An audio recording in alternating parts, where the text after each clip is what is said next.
જે રીતે નીટની પરીક્ષા પેપર લીકના કારણે રદ થઈ છે 22-23 લાખ બાળકો અને એમના પરિવાર જે 2 વર્ષથી છેલ્લાથી મહેનત કરતા હતા, રાત દિવસ મહેનત કરતા હતા, કોઈ રજાઓ ન લીધી, કોઈ તહેવારો ન ઉજવ્યા, એવા બાળકો જે 2 વર્ષથી મહેનત કરીને એમના પરિવારજન મહેનત કરીને જે પરીક્ષા આપી છે ના, એના માટે માત્ર નથી, આ આખા દેશ માટે શર્મનાક ઘટના છે.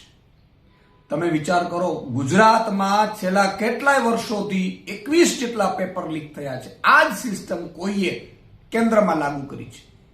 હવે કોના કારણે લાગુ કરી છે ખબર નથી. શું એમને પોતાના પાસ કરાવવા માટે આ કર્યા છે? જેમ ગુજરાતમાં પણ કેટલીક ભરતીઓમાં પોતાના પાસ કરાવવા માટે, મળતીઓને પાસ કરાવવા માટે પોતે જ લીક કરાવતા એવું ઘટના બની છે. આજે તમે જુઓ, ગુજરાતમાં આટલા પેપર લીક થયા, કોઈ મોટી સજા નથી. અમે પેપર લીકનો વિરોધ કર્યો તો અમને બહુ મોટી સજાઓ થઈ હતી, જેલમાં ગયા હતા. પેપર લીક કરવા વાળાના ચમરબંધીઓ કોઈ પકડાતા જ નથી.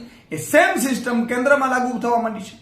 આજે આ નીટની પરીક્ષા રદ થવી આખા દેશના 140 કરોડ નાગરિકો માટે પણ અને દેશ માટે પણ આપણે આ ખૂબ જ દુઃખદ ઘટના છે કે કહેવાય, અને દેશની જે સિસ્ટમ છે સરકારની એના માટે શરમજનક ઘટના કહેવાય. આવી ઘટનાઓ જો બનતી રહેશે તો કઈ રીતે બાળકો વિશ્વાસ કરશે? આજે 2 વર્ષ સુધી રાત દિવસ મહેનત કરીને બાળકો અને એના પરિવારો બધા નીટની પરીક્ષાની તૈયારી કરીને નીટની પરીક્ષા આપી. શું તમને લાગે છે એ જે બાળકો નીટની પરીક્ષા આપી ચૂક્યા હશે, બીજા દિવસથી એટલા મોટો હાશકારો મેળવ્યો હશે અને એ એન્જોય કરતા હશે ત્યારે વેકેશનનું, ત્યારે આ બાળકો ઉપર ફરીથી વ્રજઘાત થઈ ગયું, ફરીથી પરીક્ષા આપવી પડે તો ફરીથી એ બાળક નીટની પરીક્ષા માટે કેટલો તૈયાર થશે? એટલે આખી ભવિષ્ય છે એ ધૂંધળું કરી નાખ્યું છે આ ભાજપ સરકારે.